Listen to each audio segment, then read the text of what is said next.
Assalamualaikum warahmatullahi wabarakatuh.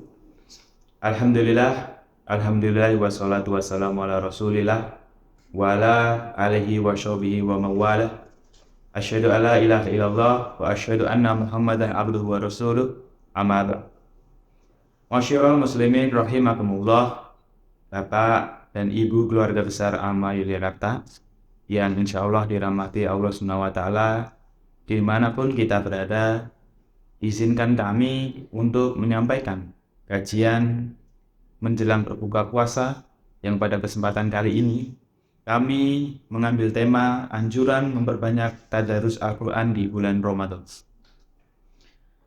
Bulan Ramadan dinilai sebagai bulan yang paling berkah dibanding bulan-bulan pada umumnya. Tidak heran, pada bulan ini ada banyak sekali keistimewaan yang telah diberikan oleh Allah, yang diantaranya adalah bulan Ramadan merupakan bulan diturunkannya Al-Quran.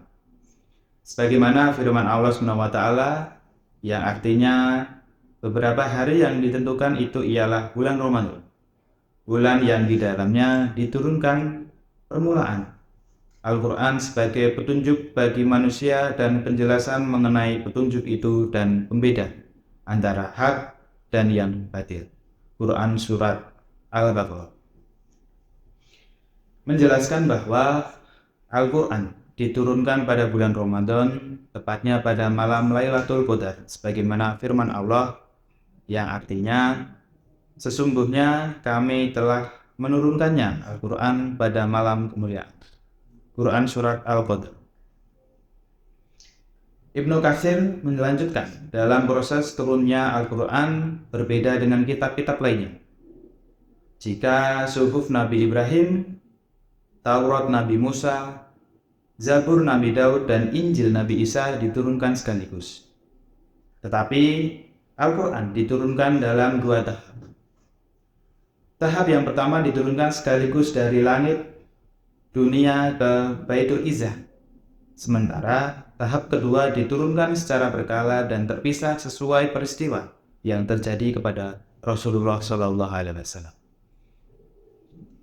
Dalam proses turun berkala itu, Al-Quran diturunkan dalam bulan yang berbeda-beda. Ibnu Katsir menyebutkan sebanyak 6 bulan.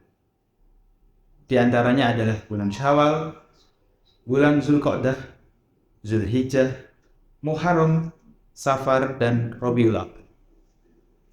Selain bulan Ramadan bertepatan dengan turunnya Al-Quran, bulan Ramadan juga menjadi waktu rutin Nabi Muhammad SAW untuk bertadarus Al-Quran kepada malaikat Jibril. Dalam hadis riwayat Ibnu Abbas dijelaskan, yang artinya dari Ibnu Abbas berkata, Rasulullah SAW adalah manusia yang paling lembut, terutama pada bulan Ramadan ketika malaikat Jibril menemuinya. Dan adalah Jibril mendatanginya setiap malam di bulan Ramadan, di mana Jibril mengajarkannya Al-Quran. Sungguh Rasulullah SAW orang yang paling lembut daripada angin yang berhembus. Hadis riwayat Bukhari. Hadis ini juga menunjukkan bahwa Rasulullah SAW menghatamkan Al-Quran sekali dalam setahun pada bulan Ramadan bersama malaikat Jibril. Kecuali pada tahun terakhir menjelang kewafatan, Rasulullah menghatamkannya sebanyak 2 kali. Menurut Ibnu Rajab Al-Hambali, ulama besar yang dalam bidang akidah bermadzhab Asy'ariyah dan dalam bidang fikih bermadzhab Hambali, menuturkan bahwa hadis ini menunjukkan kesunahan bertadarus Al-Quran pada malam bulan Ramadan secara berjamaah. Dalam kitab Uhayah Al-Insan fi Wadzaif Ramadan, Ibnu Rajab menjelaskan, yang artinya hadis ini juga menunjukkan kesunahan bertadarus Al-Quran pada bulan Ramadan secara berjamaah.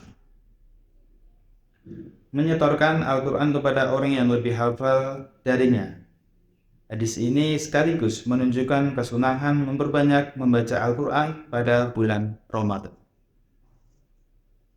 Ibnu Rajab melanjutkan, hadis Ibnu Abbas di atas menunjukkan bahwa Rasulullah Shallallahu Alaihi Wasallam menyetorkan Al-Quran kepada malaikat Jibril pada malam hari di bulan Ramadan. Oleh sebab itu, memperbanyak baca Al-Quran disunahkan pada malam hari di bulan Ramadan. Alasannya adalah waktu malam merupakan saat manusia terbebas dari segala kesibukan, saat keresahan terkumpul, dan waktu yang tepat untuk merenung. Dalam beberapa riwayat, bulan Ramadan juga menjadi waktu istimewa bagi Rasul, para sahabat, dan ulama pada umumnya untuk lebih fokus memperbanyak membaca Al-Quran.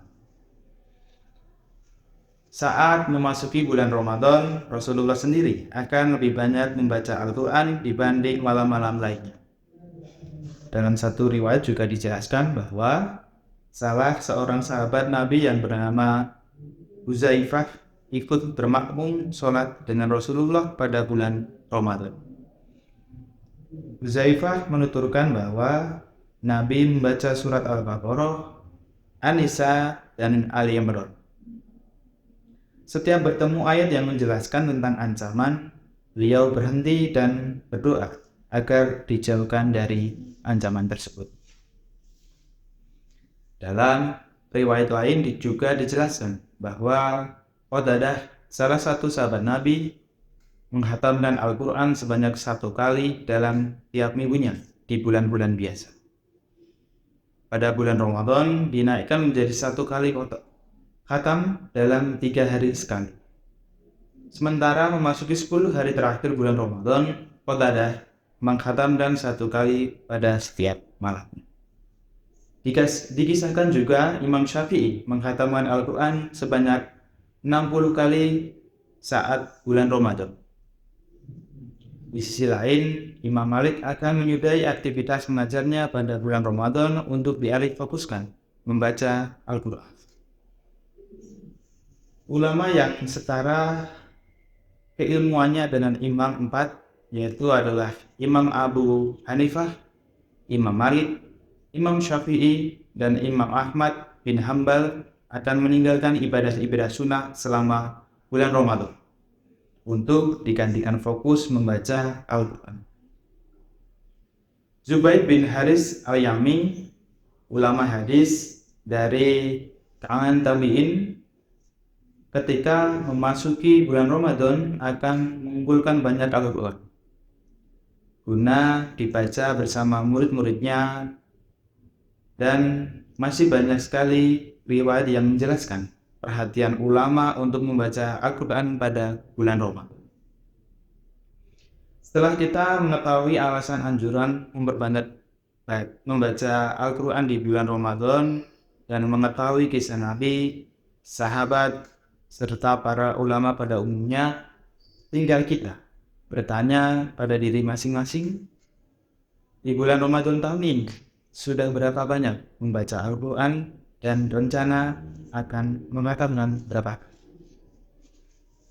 Demikian kultum ini kami sampaikan. Semoga Allah SWT senantiasa memberikan hidayah dan ilmu yang bermanfaat kepada kita. Terakhir, kami ucapkan selamat berbuka puasa. Semoga Allah menerima puasa dan amalan kita.